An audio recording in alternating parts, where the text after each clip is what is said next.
The wind carried the scent of dust and sagebrush across the empty main street of Dry Creek. Wade Langston stood outside the small clapboard post office, his hat pulled low to shield his eyes from the glare. He'd been counting the days for months, each sunrise bringing him closer to this one, the day his mail-order bride was due to arrive. He'd pictured her 100 times in his mind. A soft-spoken woman from back east, maybe with a shy smile and hands that smelled faintly of lavender. Someone who'd bring warmth to his lonely ranch house and maybe, just maybe, fill the silence that had been his only companion for years. The noon stagecoach rumbled into town in a cloud of dust, the horses snorting and stamping as they came to a halt. Wade's heart thumped. He stepped forward, boots crunching on the dry earth, scanning the passengers as they stepped down. That's when he saw her. She wasn't wearing the pale blue dress he'd imagined. Instead, she wore a weather-beaten duster coat, a wide-brim hat pulled low, and a gun belt slung low on her hips. Her eyes, sharp, calculating, locked on his for a moment before flicking away. And in that instant, Wade knew two things. First, this woman was no mail-order bride. Second, she was trouble. The townsfolk gave her a wide berth as she stepped down from the coach, her boots hitting the ground with a confidence that didn't belong to a stranger in a new town. She walked straight toward him, stopping just close enough for him to see the faint scar along her jaw. "You Wade Langston?" she asked, her voice low and edged with something dangerous. "I am," he said slowly. "And you are." She smiled, but it wasn't the kind of smile that put a man at ease. "Name's Dixie Hargrove," she said, "and I reckon I'm the woman you've been waiting for." Only Wade knew that wasn't true, and yet, something in her tone told him that whatever game she was playing, walking away wasn't going to be an option. Somewhere down the street, a saloon piano stopped playing. Even the wind seemed to hold its breath. Wade didn't answer right away. He just studied her, the way a man studies a rattlesnake coiled in the grass, not sure if it's about to strike or slither away. The sun was high, baking the street until the air shimmered. Somewhere, a horse stamped and snorted, impatient in the heat. Dixie Hargrove. The name rolled around in his head like a loose bullet in a tin cup. He'd never heard it before, but it carried weight. The kind of weight that made a man instinctively check where his gun was. "You're not the woman I was expecting," Wade said finally, his voice even but edged with suspicion. She tilted her head, a faint smirk tugging at the corner of her mouth. "Maybe not, but I'm the one you've got." Her eyes didn't waver. They were the color of storm clouds over the prairie. Beautiful, but promising trouble. Wade noticed the way her right hand hovered just close enough to her revolver to make a point. Not threatening exactly, but not far from it either. The postmaster, old Mr. Grady, peeked out from behind the door frame, his eyes darting between them. He looked like he wanted to say something, but thought better of it. Folks in Dry Creek knew when to keep their mouths shut. Wade stepped aside, gesturing toward the hitching post. "If you're looking for a place to stay, the boarding house is 2 doors down." "I'm looking for you," she said, her tone flat. "And I don't much care for boarding houses." That set Wade's jaw tight. He didn't like being cornered, not by outlaws, not by strangers, and certainly not by a woman who just hijacked his expectations for the day. "What do you want with me?" he asked. She glanced around the street, scanning the rooftops, the alleys, the saloon balcony. Her gaze lingered on a pair of men leaning against a water trough, watching them too closely. Then she stepped in, close enough that Wade caught the faint scent of leather and gunpowder. "I need a place to lay low," she murmured, "and from what I hear, you've got a ranch far enough from town that no one comes knocking unless they mean it." Wade's brow furrowed. "And why would I help you?" Her smirk faded, replaced by something harder. "Because if you don't, Wade Langston, you'll be burying more than just your hopes for a bride." The words hung between them like the still air before a lightning strike. Wade didn't know what she meant. Not yet. But he could feel the danger in it. From down the street, a sharp whistle cut through the quiet. Dixie's eyes flicked toward the sound, and Wade caught the briefest flash of tension in her face before she masked it. "Looks like we've got company," she said under her breath. "And if you want to keep breathing, cowboy, you'll walk with me like we've known each other for years." Wade hesitated, every instinct screaming at him to walk away. But something in her tone, and the way those two men by the trough had started moving toward them, told him that whatever trouble Dixie Hargrove had brought to Dry Creek, it had already found him. He tipped his hat low, fell into step beside her, and together they started down the street. Behind them, the sound of boots on hard-packed dirt followed like a shadow. The two men trailing them weren't in any hurry, and that was what made Wade's skin prickle. Men who wanted to scare you walked fast. Men who wanted to kill you walked slow. Dixie's stride was steady, her head tilted just enough to keep the pair in her peripheral vision. Wade matched her pace, though every instinct told him to turn and face the threat.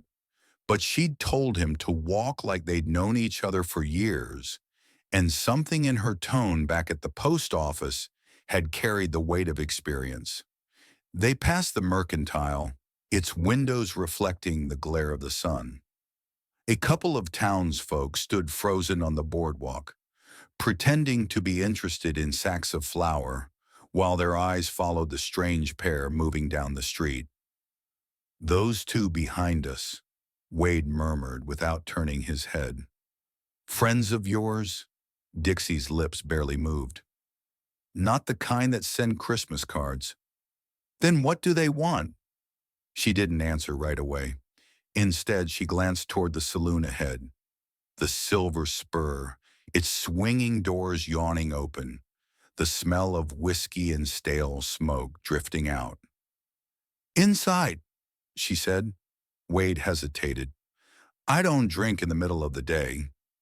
"You do today," she replied, her voice low and sharp. "Unless you'd rather bleed in the street." They stepped through the saloon doors, the sudden dimness making Wade's eyes adjust. The piano player looked up, missed a note, then kept playing. A few card players at the back table paused mid-hand.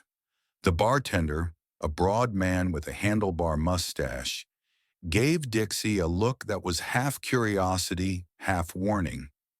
She led Wade to a corner table with a clear view of the door. Only when they sat did she finally speak. "Those men work for a man named Silas Creed," she said, her tone flat but her eyes scanning the room. "You don't know him, but you will if you keep standing next to me." Wade leaned back, studying her. "And why's Silas Creed sending men after you?" She met his gaze, and for the first time since she'd stepped off the stagecoach, there was no smirk, no bravado, just a flicker of something raw. "Because I took something from him. Something he ain't gonna stop looking for." Wade's jaw tightened. "Money?" Her eyes darkened. "No. Something worth more." Before he could press her, the saloon doors creaked open. The two men from the street stepped inside, their boots thudding on the floorboards. They didn't head for the bar. They headed straight for the corner table. The taller of the two, a wiry man with a scar running from his temple to his chin, stopped a few feet away. Afternoon, Dixie, he drawled. Silas sends his regards. Dixie didn't move. Tell Silas I'm not interested. The man's smile was slow and mean. He figured you might say that. That's why he told us to bring you in anyway. Wade's hand drifted toward the Colt at his hip, but Dixie's boot tapped his under the table, a silent warning. She leaned forward, her voice barely above a whisper. When I stand, you follow. Don't argue. Don't ask questions. Then she rose in one smooth motion, her chair scraping back, her coat shifting just enough to reveal the gleam of her revolver. The saloon went quiet. Even the piano stopped. The two men tensed, hands hovering near their guns. And Wade realized something in that moment. Whatever trouble Dixie Hargrove had brought to Dry Creek, it wasn't just hers anymore. The saloon felt smaller now. The air was thick with the smell of whiskey, sweat, and the faint tang of gun oil. Every man and woman inside had gone still, their eyes darting between Dixie, Wade, and the two men who'd just stepped in. The taller one, Scar, shifted his stance, boots grinding against the warped floorboards. His partner, the bearded one, kept his gaze locked on Dixie's hands, waiting for the twitch that would give him permission to draw. Wade's pulse thudded in his ears. He'd been in tense moments before. Cattle disputes that ended in blood, poker games that turned ugly. But this was different. This wasn't about pride or money. This was about survival. Dixie's voice cut through the silence, low and steady. You boys really want to do this here? In front of all these fine folks? Scar's smile didn't waver. Silas don't care where it happens. He just wants you back. Alive if possible, dead if not. A murmur rippled through the room. The bartender's hand drifted under the counter. Not for a gun, Wade guessed, but for the scatter gun he kept for breaking up trouble. Dixie's eyes flicked toward Wade for the briefest moment, and he understood. She was measuring him, deciding if he'd stand with her or step aside. Wade's hand rested on the worn grip of his Colt. He didn't draw, not yet, but he let the two men see that he could. Scar's gaze slid to Wade. This ain't your fight, cowboy. Walk away and you can go back to waiting on whatever bride you ordered. Wade's jaw tightened. Seems to me the fight's already here. The bearded man chuckled, a low, ugly sound. Then you'll die with her. Dixie moved first. Not a draw. Not yet. But a step sideways, putting the corner post of the table between her and Scar's line of fire. Her coat shifted again, and Wade caught sight of the revolver's worn ivory grip. You tell Silas, she said, her voice like steel under velvet, that if he wants what I took, he's gonna have to come get it himself. Scar's smile thinned. He will. The next moment stretched like taffy. Wade could hear the creak of leather as hands tightened on grips, the faint clink of a whiskey glass being set down too hard at the bar. Somewhere outside a horse snorted, oblivious to the storm about to break. Then the saloon doors banged open again. A boy, no more than 12, stumbled in, panting hard. His eyes went wide at the sight of the standoff, but he didn't stop. He ran straight to Scar, tugging at his sleeve. Mr. Creed says now, the boy gasped. He says bring her now. Scar's eyes narrowed. Change of plans, he said. Dixie's hand twitched toward her gun. Wade's fingers tightened on his Colt. Scar saw it. Don't, he warned. You'll be dead before you clear leather. Dixie's smirk returned, just barely. You sure about that? The room held its breath. And then, in a blur Wade almost couldn't follow, Dixie's revolver was out. the barrel leveled at Scar's chest. Wade moved with her, his Colt clearing its holster, the bearded man's eyes going wide as he realized he was suddenly staring down two guns instead of one. "Looks like we're leaving on my terms," Dixie said. Scar didn't move. Neither did his partner. The boy swallowed hard. "Mr. Creed ain't gonna like this." Dixie's smile was cold. "He already doesn't." She backed toward the door, Wade moving with her, both guns steady. The crowd parted like wheat before a scythe. Outside, the sun was blinding after the dim saloon. Wade could feel the heat on his face, the sweat on his neck.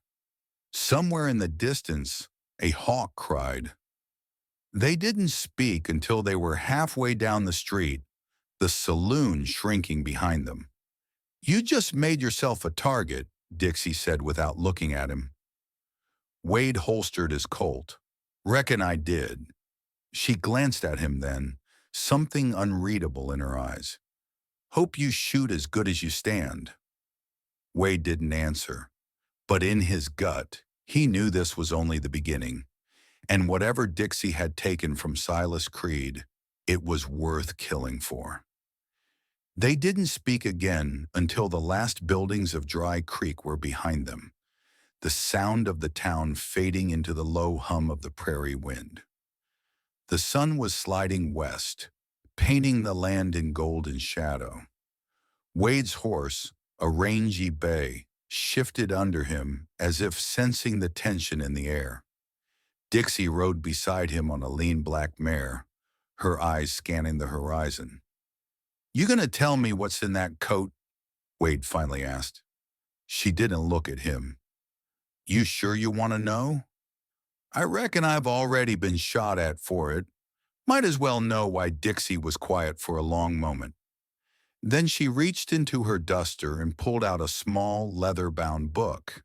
It was worn, the edges frayed, but Wade could see the weight of it wasn't in the leather. It was in what it contained. "This," she said, "is Silas Creed's ledger.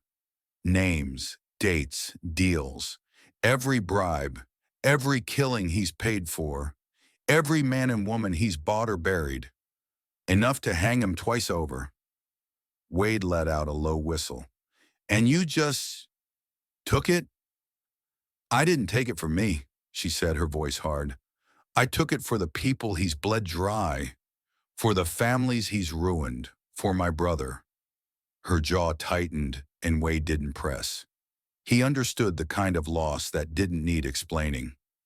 They rode in silence for another mile before Wade spotted the dust cloud on the horizon. Riders fast. "Creed's men," Dixie said, her tone flat. "He's not gonna wait for nightfall." Wade's mind worked fast.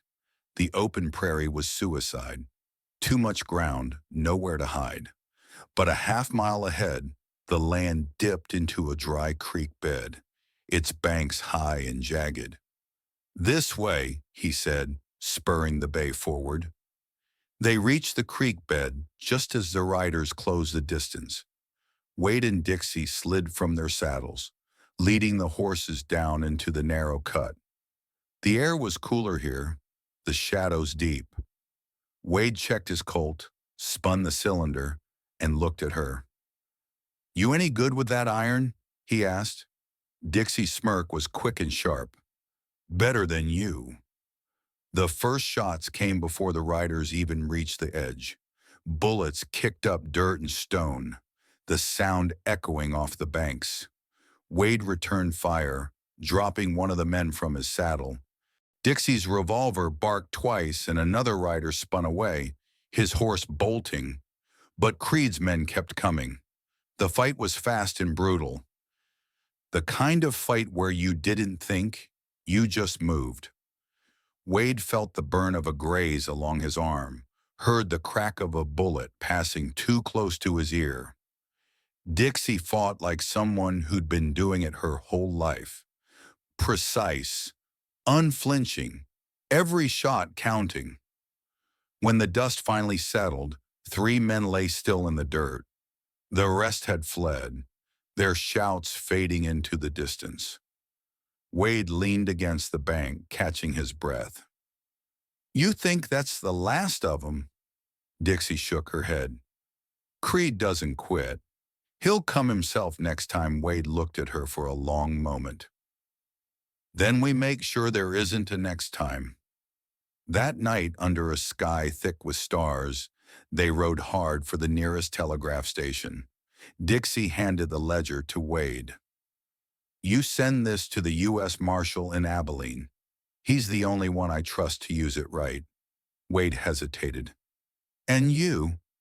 "I'll draw Creed away," she said. "Give you time to get it there." He didn't like it, but he saw in her eyes that she'd already made up her mind. By dawn, they were at the crossroads. She reined in her mare, the rising sun catching in her hair. "You're a good man, Wade Langston. Don't let this place turn you into something else." He wanted to say more, to tell her she didn't have to run, that maybe they could face Creed together, but the words stuck.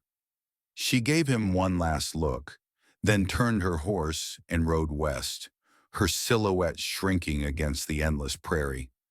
Wade watched until she was gone. Then he turned north, the ledger heavy in his saddlebag, the weight of it matched only by the thought that somewhere out there, Dixie Hargrove was still riding, still fighting, and maybe, just maybe, their trails would cross again. The wind picked up, carrying the scent of dust and sagebrush. Wade tipped his hat low and rode on, the horizon wide and waiting.